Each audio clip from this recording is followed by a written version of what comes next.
The twin suns of Zinera 6 bled orange over the dunes, painting everything in molten gold. The wind hissed like a bored god across the desert, and in the middle of that lonely expanse stood a human, a man whose age was starting to betray him only in his knees. His name was Calem Thorne, and today he was trying to make sense of why two identical alien women were arguing over which one should be allowed to thank him first. He'd rescued them barely a day ago from a crashed slave ship. He hadn't even meant to. He was chasing a bounty across the Badlands when the ship came down, and when he'd opened the hatch, expecting contraband or pirates, he'd found them. Two silver-skinned, golden-horned women with expressions that said they'd seen every cruelty in the galaxy and still managed to look fabulous.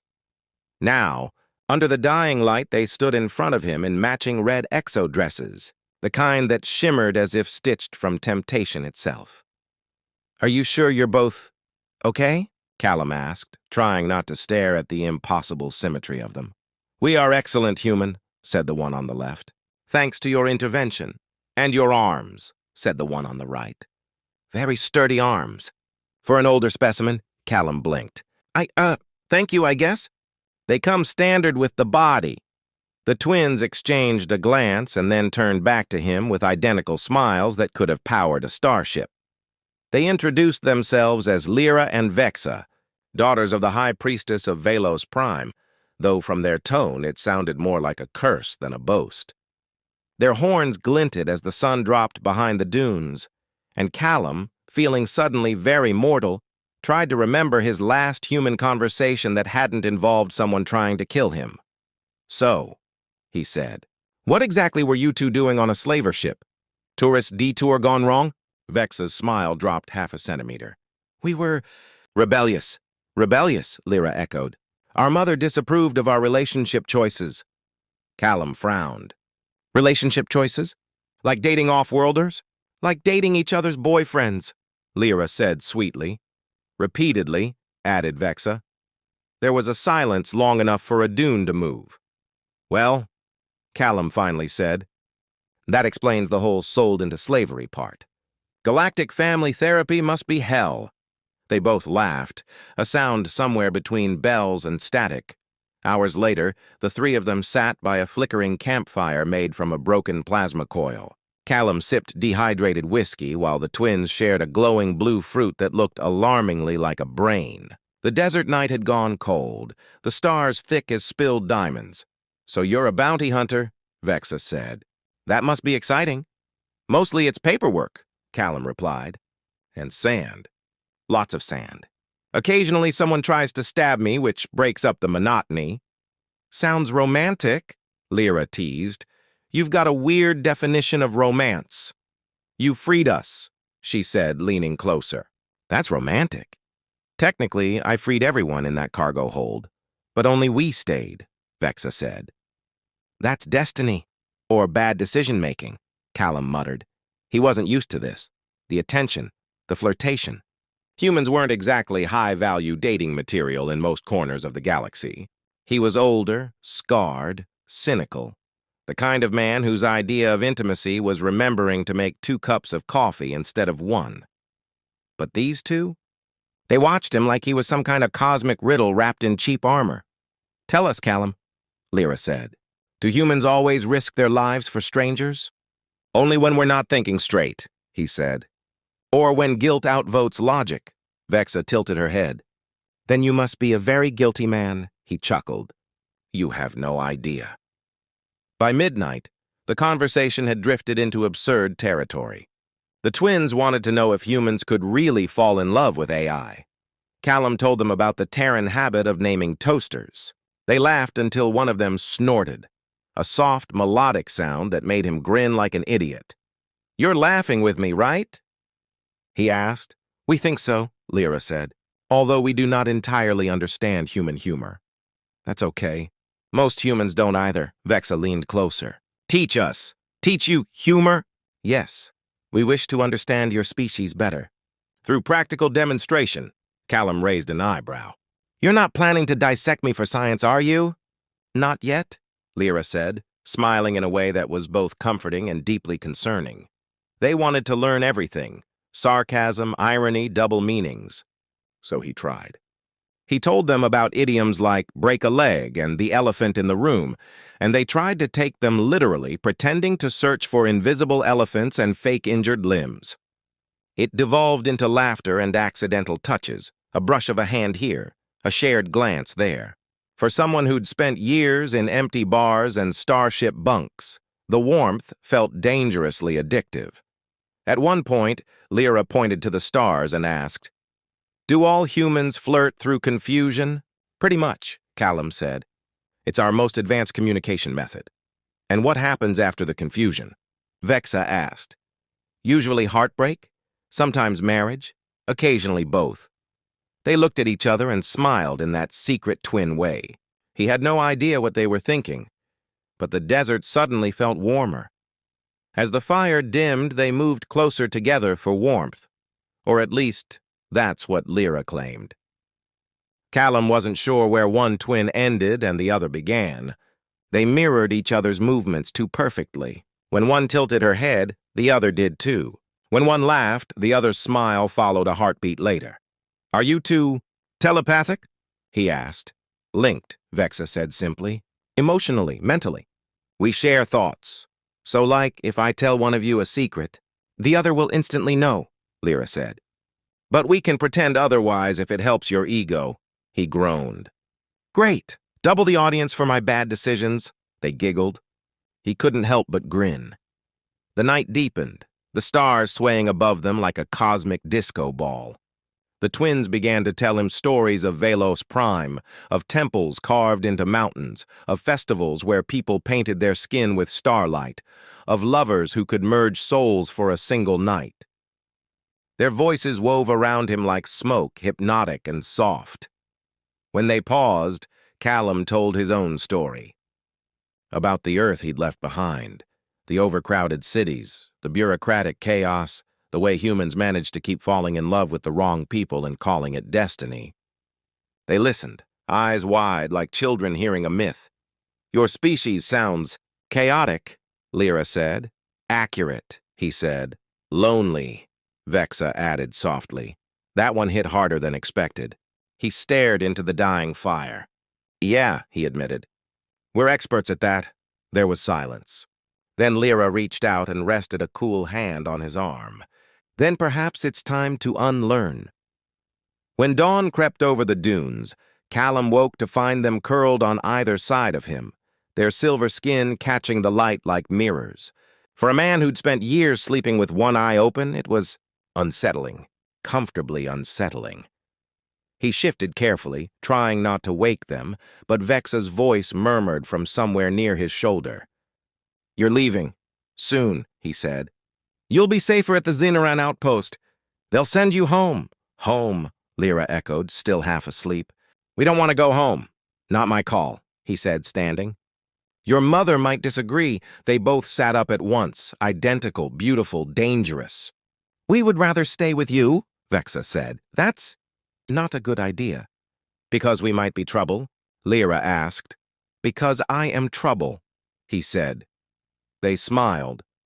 The kind of smile that said trouble was exactly what they wanted. He spent the morning repairing his hover bike, pretending not to notice that they were watching him again. Every time he turned, they'd look away, too quickly to be casual. When he finally confronted them, Lyra just shrugged. "We are observing human mechanics." "By staring at my backside?" "Especially that," Vexa said. Calem sighed. "You know, on Earth, that counts as flirting." They exchanged glances. "Then we are improving," he gave up. There was no winning with them. Not when they'd already decided he was their new project. By the time they reached the outpost, the twin suns were rising high, bleaching the sky. Calem handed them over to the local administrator, filled out the usual paperwork, and tried not to feel like he was abandoning a pair of kittens on a doorstep. When he turned to leave, Lyra caught his wrist. "Will we see you again, Calem Thorne?" He hesitated. "Your royalty." "I'm a bounty hunter. Our social circles don't exactly overlap." Vexa leaned in, eyes gleaming. "Then we will change our circles." He laughed, shaking his head. "You two are impossible." "Unforgettable," Lyra corrected. He started his hover bike. "Same thing. and as the engine roared to life, he could have sworn he heard them whisper, perfectly in sync, "We choose you, human." He told himself it was just the wind. He almost believed it. The Zinneran outpost was supposed to be the end of it. Paperwork, signatures, a few polite goodbyes. And then Calem could have gone back to chasing bounties and pretending he didn't miss the sound of twin laughter echoing across desert dunes.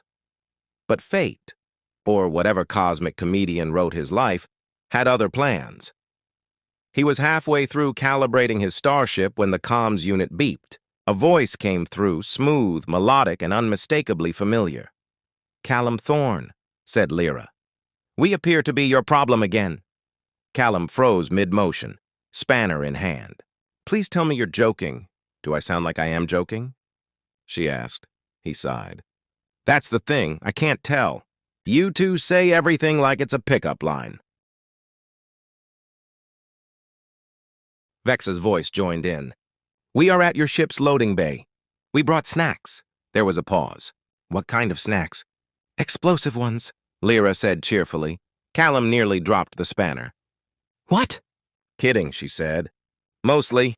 He swore under his breath and jogged to the loading ramp, and sure enough, there they were, standing in matching crimson flight suits that hugged them like a bad idea, each holding a box marked "Emergency Rations, not for civilian use." "I thought I left you two in capable hands," Calem said, trying to sound more annoyed than relieved. "You did," said Vexa. "We escaped them." "Escaped? From the outpost?" "They insisted on separating us," Lyra said, crossing her arms. "Apparently they believed we would emotionally destabilize each other." Calem pinched the bridge of his nose. "And their solution was imprisoning you again?" "They used the word protective custody," Vexa said, "which sounds suspiciously like pretty jail." "So we left," Lyra added, "with your ship's coordinates." "You're welcome," Calem exhaled through his teeth. "You hacked the outpost network?" "Yes," they said together, proud as kittens bringing home a dead bird. "You two realize that's a federal offense, right?" "On Velos Prime, it's considered foreplay," Lyra said. He stared at them. "You're not helping your case." "Neither are you, standing there looking heroic in that armor," Vexa said. "It's very distracting," he gave up. "Fine, you're already here. But once I drop this shipment off, I'm taking you back to your people." "Of course," said Lyra innocently. "Absolutely," said Vexa, nodding with equal insincerity. He should have known better. 3 hours later, they were cruising through the upper atmosphere, and Calem had officially lost control of his ship and his sanity. Lyra had somehow taken over the comms, charming every passing pilot into giving her compliments. Vexa was in the galley trying to cook by mixing protein powder with antifreeze. "It smells efficient," she'd argued. And Calem was at the helm, muttering prayers to every deity he didn't believe in. He tried to focus. They had a delivery to make, a cargo of industrial lubricants bound for an asteroid refinery. Not glamorous, but it paid the bills. "You know," Lyra said, lounging in the co-pilot seat, "on Velos, a man of your age would be considered prime mating material." Calem coughed on his coffee. "My age?" "Experienced, wise, durable," she said, grinning. "Our males rarely survive beyond a century." "Comforting thought," he said dryly. "So I'm basically an antique." "More like a collector's item," she purred. He tried to hide a smile. "You're impossible. And yet you keep us aboard. Because it's illegal to eject passengers mid-orbit." Vexa appeared in the doorway, holding something that smoked faintly. "Dinner is ready. Is it supposed to be glowing?" "Yes," she said. "It's radiant cuisine." Calem frowned. "Radiation isn't an ingredient." "Semantics," she said, setting the dish on the console. "Try it. You may evolve." He looked at Lyra. "Is this a Velosian thing or a homicide attempt?" 50-50, she said, utterly serious. Dinner turned into a chaotic affair. The food fizzed, smoked, and briefly levitated before solidifying into something that smelled like citrus and burnt metal. Calem tried a bite, and immediately regretted every decision leading to that moment. "Sweet stars," he coughed. "My tongue's gone numb."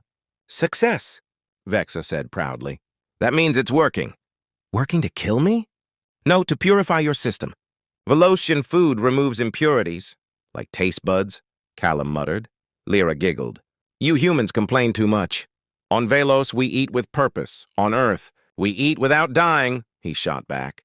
They laughed, and for a moment the ship felt like something resembling home. Loud, ridiculous, and full of terrible decisions. Later that night, when the twins had finally gone quiet, Calem sat in the cockpit, watching the stars drift past. Space was beautiful, sure, but lonely in a way only long hauls could teach you. He didn't hear Vexa approach until she sat in the co-pilot seat beside him.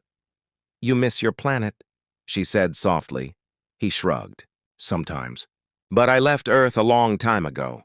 There's nothing there for me now. No one, she asked. Not really. Just memories that got older than I did.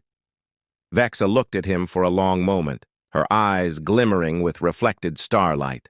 On Velos, we say loneliness is a form of hunger. He smiled faintly. Then I must be starving. Perhaps, she said, leaning closer. You simply need better company. He turned to look at her, but before he could respond, Lyra's voice called from down the hall. If you two are about to do something scandalous, include me. Vexa groaned. We share a mind. Privacy is an illusion, Calem laughed. That's one way to kill the mood. Don't worry, Vexa said with mock seriousness. We'll find another one. The next morning brought chaos, and not the fun kind. The ship's proximity alarm screamed to life, jolting Calem out of a half-sleep. He stumbled into the cockpit to find a small patrol cruiser on their tail, flashing red lights. Unregistered vessel, came the automated voice. You are carrying unauthorized passengers and contraband, Calem groaned. Of course. It's never a quiet week. Should I vaporize them? Lyra asked cheerfully, already hovering over the weapons console. No, Calem said quickly. You don't vaporize law enforcement. Why not? They vaporize us all the time. Because I don't like prison food. Vexa slid into the co-pilot seat. Suggestion, pretend we are hostages. That's actually not bad, Calem said. Except they probably already know your royalty. Then pretend we're your wives, Lyra said suddenly. He froze. What? It explains everything, she said. Why we're aboard, why you're agitated, why you look like you haven't slept in days. That's because I haven't slept in days. Perfect method acting, Vexa said. Before he could object, Lyra activated the comms. This is Captain Calem Thorne, she announced in her most imperious voice. We are a married trio on honeymoon. Please do not disturb our sacred union. There was a pause on the other end. Then a flat, bewildered voice said, You're... What? Calem covered his face with both hands. Oh, stars. Married, Lyra said sweetly. Twice. It's legal on Velos Prime, mostly. Affirmative, Vexa added.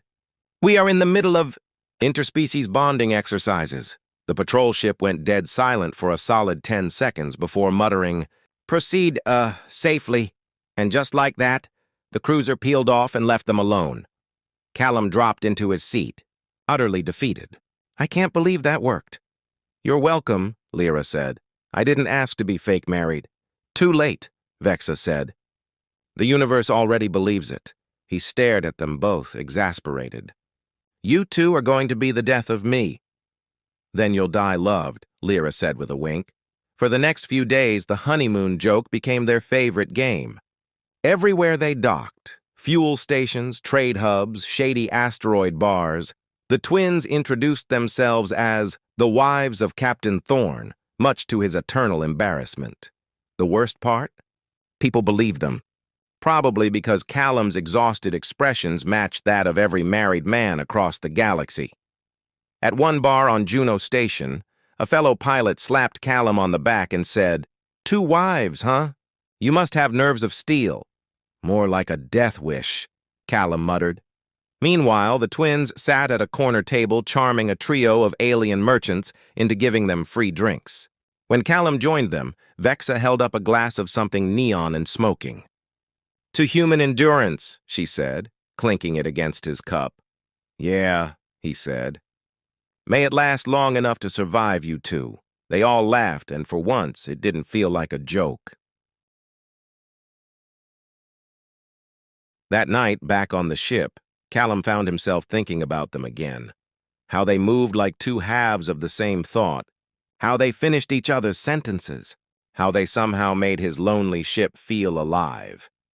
He didn't know if it was love, lust, or just the cosmic version of Stockholm Syndrome.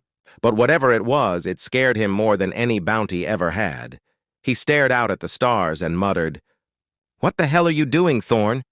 From behind him, a voice whispered, "Talking to yourself again?" He turned. Lyra stood in the doorway, wearing one of his oversized shirts like it was a royal robe. "Couldn't sleep?" she said. "Velos moons are too bright." "Even from here," he smirked. "We're light years away from Velos." "Then maybe it's you keeping me awake," she said, stepping closer. He raised a brow. "Is that a threat or an invitation?" "Yes," she said with a sly smile. He laughed quietly. "You two really don't make this easy." "We weren't meant to," she said softly. "Easy is boring."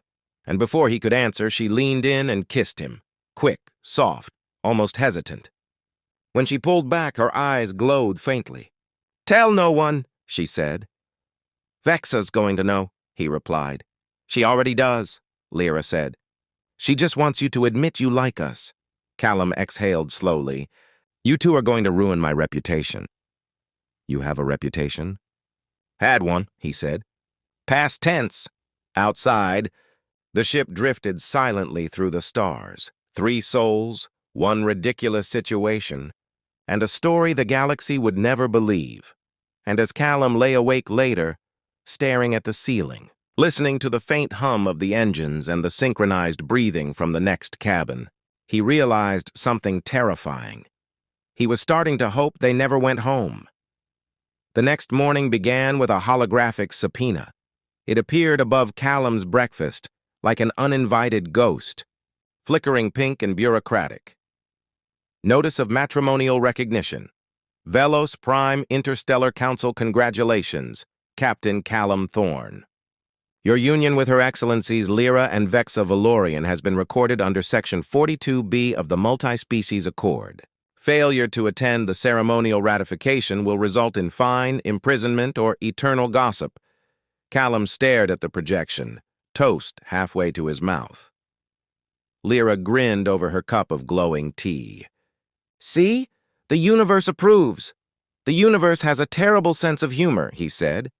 "How in blazes did they even—" "We may have posted wedding photos," Vexa admitted. He blinked. "Wedding photos?" "We never had a wedding." "Not technically, but the holograms were convincing. You looked very stoic." "I was unconscious." Lyra shrugged. "You napped beautifully," he groaned. "We have to go fix this, immediately." Vexa's smile widened. "To Velos Prime, then." "That's your home world," Calem said. "The same place whose queen wants me incinerated for corrupting her daughters." Lyra patted his shoulder. "Relax, human. Mother only incinerates people she respects." The journey to Velos Prime took 3 jumps and 1 emergency refuel stop, during which Calem seriously considered ejecting himself into space. The twins, meanwhile, treated the whole affair like a honeymoon cruise. They redecorated the ship, sparkling lights along the corridor, rose-scented oxygen diffusers in the air vents, and a banner in the galley that read, "Congratulations, accidental husband." "Do you two even hear yourselves?" Calem asked as he tore the banner down. Lyra nodded. "Loud and clear." "You have a lovely angry voice. You're mocking me, complimenting you," she said. "Mocking is foreplay," he sighed. "You keep using that word, and we use it well," Vexa said from behind him, startling him enough to drop the banner. By the time they reached the Velosian system, he'd lost every argument, but gained a permanent headache and a soft spot he refused to acknowledge. Velos Prime shimmered beneath them like a gem wrapped in cloud bands.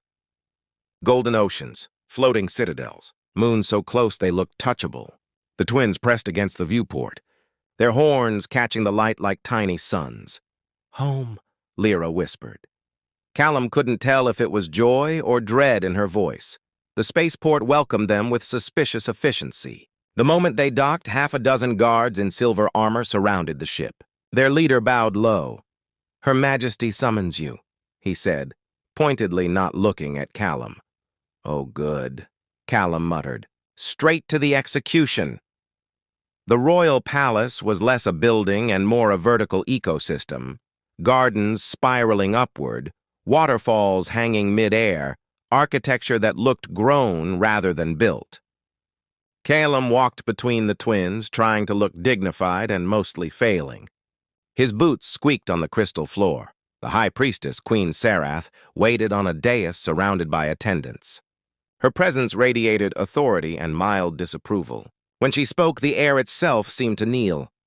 "My daughters," she said. "You return." "With a human." Lyra and Vexa bowed gracefully. "Mother," they said together. "May we introduce our husband?" Calem coughed. "Not technically." Sarath raised a hand. "Silence, mammal." He silenced. She studied him with eyes like liquid metal. "You freed my children. For that you have my gratitude. But their claim of marriage, total misunderstanding," Calem blurted. "Funny story, actually, has already gone viral across 3 sectors," Sarath continued. Diplomatic chaos. Stock markets fluctuated. Priests fainted. "So, Captain Thorne, congratulations, you are now a political crisis." Lyra beamed. "We always knew you'd make an impact," Vexa added. "Explosive entry, minimal paperwork." Calem rubbed his temples. "You two are going to outlive me just to spite me." For political optics, the high priestess decreed there would be an official trial of union, a ceremony to determine whether the marriage was legitimate. Calem had 72 hours to prove he was a suitable mate. The tasks, as the Royal Herald explained, were simple. Survive a dinner with the royal, counsel d'Abribor too. Pass the test of empathic resonance, whatever that was, publicly declare affection. Without embarrassing the monarchy, Calem's first reaction, "I've faced assassins easier than this." Dinner with the council chamber resembled an art museum crossed with a zoo. Alien nobles reclined on hovering thrones, analyzing Calem like he was an exotic fungus. The first course arrived, translucent cubes that shimmered like jellyfish. Lyra whispered, "Eat the blue one, not the green. The green induces mild hallucinations." Calem nodded, then, of course, picked the green by mistake. Within minutes, the chandelier began reciting poetry. He decided to roll with it. "So," he told the nobles, "on Earth we express gratitude by saying cheers. Sometimes we clink glasses, sometimes we just drink and pretend we're fine." A noble blinked. "Fascinating. Do you always survive your cuisine?" "Mostly," Calem said. "When it doesn't try to kill us first." To his surprise, the room laughed. Even Sarath cracked a reluctant smile. The twin squeezed his hands under the table. Synchronized approval. He realized he was actually enjoying himself, until the dessert exploded. Apparently, Velosian confections were volatile at high emotional frequencies, and the twins' pride in him had set off a chain reaction. The council was showered in sparkly goo. Calem looked at the mess and said, "So, second date?" Even the queen laughed that time. Test of empathic resonance. The next day, priests in ceremonial robes attached neural bands to his temples. Lyra and Vexa stood opposite him, hands clasped, eyes glowing faintly. The idea was simple. Feel what they feel. Easy, right? Wrong. The moment the device activated, Calem's mind filled with sensations. 2 voices, 2 heartbeats, 2 storms of emotion. He felt their memories. Silver skies, rebellion, captivity, the icy terror of the slave ship, and the warmth when he'd opened that hatch. He gasped, overwhelmed. Vexa's voice echoed in his head. "You see us now. Lyra's followed. And we see you." He wanted to speak, but words dissolved into images. His childhood, his first bounty, the loneliness of endless stars. They saw everything, and instead of pity, he felt something gentler, understanding. When the connection faded, all 3 were trembling. The high priest declared the resonance unprecedentedly intimate. Calem just muttered, "I need a drink." Public declaration. The third task required him to proclaim his devotion on the grand balcony before half the planet and several live feeds. No pressure. The crowd stretched to the horizon. Reporters floated in anti-grav pods. Calem stepped forward, heart hammering. The twins flanked him, radiant in ceremonial crimson. He cleared his throat. Look, I'm not great with speeches, or feelings, or mornings before caffeine, but when I found these two, I wasn't looking for anything except a paycheck. And somehow they found me instead, under all the armor, under all the sarcasm. He glanced at Lyra and Vexa.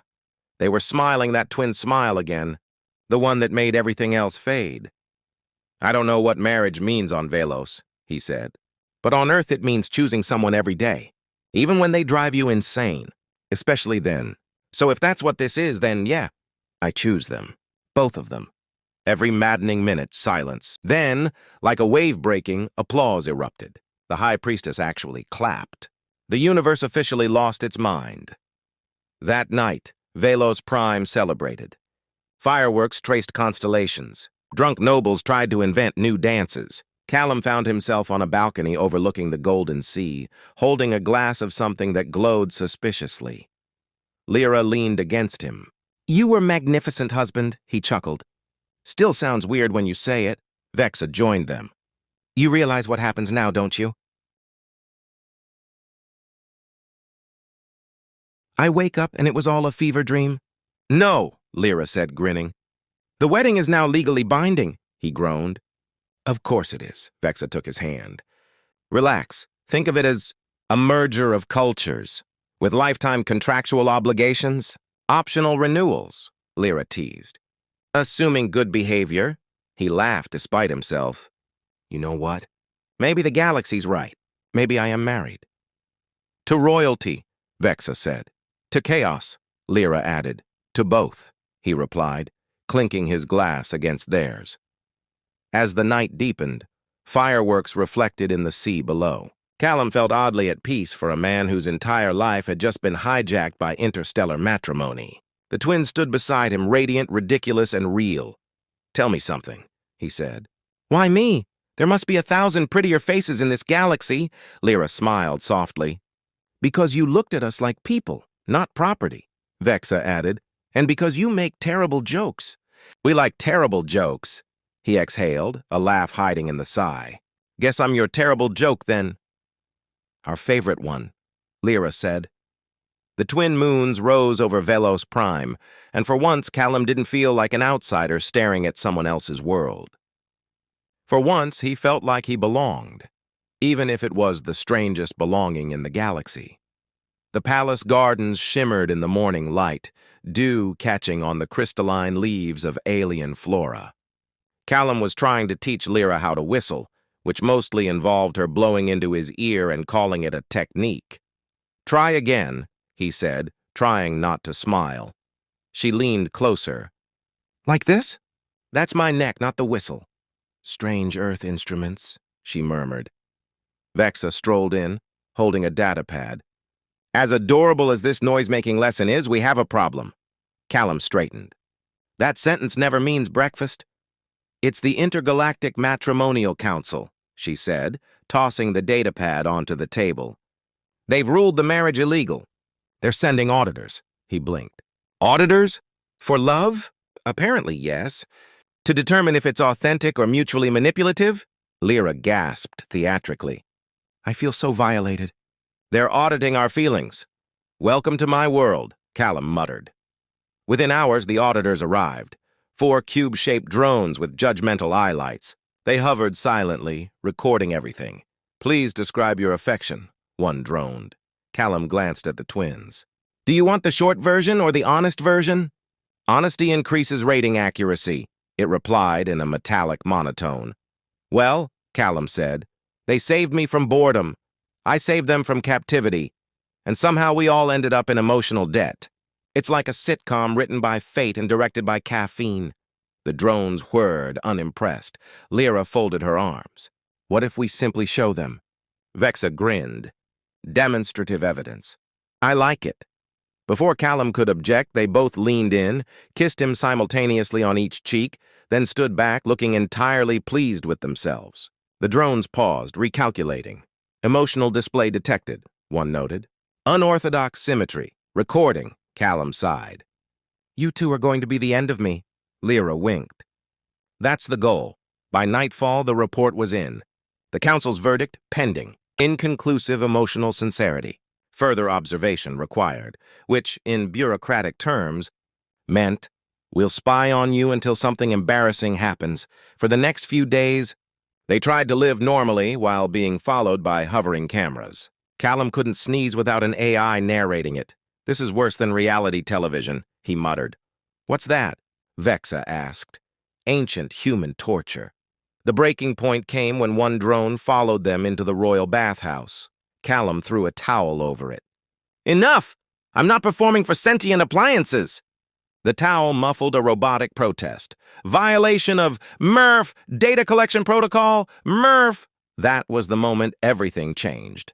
Vexa's communicator buzzed. She paled as she read it. Mother's Council is under siege, Lyra's voice dropped. By whom? Pirates. The same syndicate that used to own the slave rings. Calem didn't think twice. We're going. They ran through the palace corridors, half-dressed, fully armed. The drones followed until Calem shot one out of the sky. Audit that! He shouted as alarms blared overhead. Outside, the sky was on fire. Pirate cruisers descended through the clouds, their insignia a coiled serpent, glowing red. Anti-air cannons thundered from the citadel towers. Calem barked orders into his comms. Get civilians inside. Activate the shield grid. Lyra and Vexa moved like lightning, coordinating the palace guards. For a moment, Calem forgot the absurdity of it all. It felt like old times. Adrenaline, chaos, purpose. A blast rocked the courtyard. Calem dove behind a pillar, pulling a plasma pistol. Lyra landed beside him, hair singed and grinning. You still attract trouble like a magnet. Occupational hazard, he said. You okay? Never better. Vexa's voice came through the comms. The main shield generator's hit. I'm going to repair it manually, Calem swore. I'm coming with you. No time, she replied. If the generator fails, the city falls. Keep Lyra safe. The comms cut. Lyra looked at him. You're not going to stay, are you? He hesitated. She's your sister. She's our family, Lyra said. Go. He ran. Smoke filled the generator chamber. Sparks rained from ruptured conduits. Vexa was halfway across a collapsing catwalk, working frantically to realign the energy core. Vexa! She looked up. Didn't I tell you to stay put? I'm bad at listening. A blast tore through the ceiling. Debris crashed around them. Calem grabbed a fallen power conduit, jammed it into place, and yelled, Now! The generator flared back to life, its blue energy washing over the city. The shield reformed, sealing the capital in a dome of light. Vexa fell against him, exhausted. You're insane. Thanks, I try. Then came the voice of the pirate commander, booming across comms. Surrender the human, or we burn your planet. Lyra's voice crackled back. You want him, come get him, Calem groaned. I don't know whether to be flattered or terrified. The pirates launched one final assault, a concentrated beam meant to crack the shield. Calem and Vexa ran to the balcony, watching the sky burn. Lyra joined them, armor scorched. They're overloading their cannons. It's suicide. Yeah, Calem said, raising his blaster. Let's make sure it's theirs. The beam struck the dome and bounced. Vexa's repair had overcharged the generator, turning the shield into a mirror. The pirates' weapon backfired, consuming their own flagship in a burst of white light. The crowd below erupted in cheers. The drones, what few remained, recorded everything. Hours later, as the fires dimmed and the sky cleared, the three of them stood at the edge of the balcony again. The palace was battered, the world shaken, but alive. Lyra brushed soot from Calem's cheek. You saved Velos Prime, he shrugged. Technically, you did the hard part. Vexa smiled softly.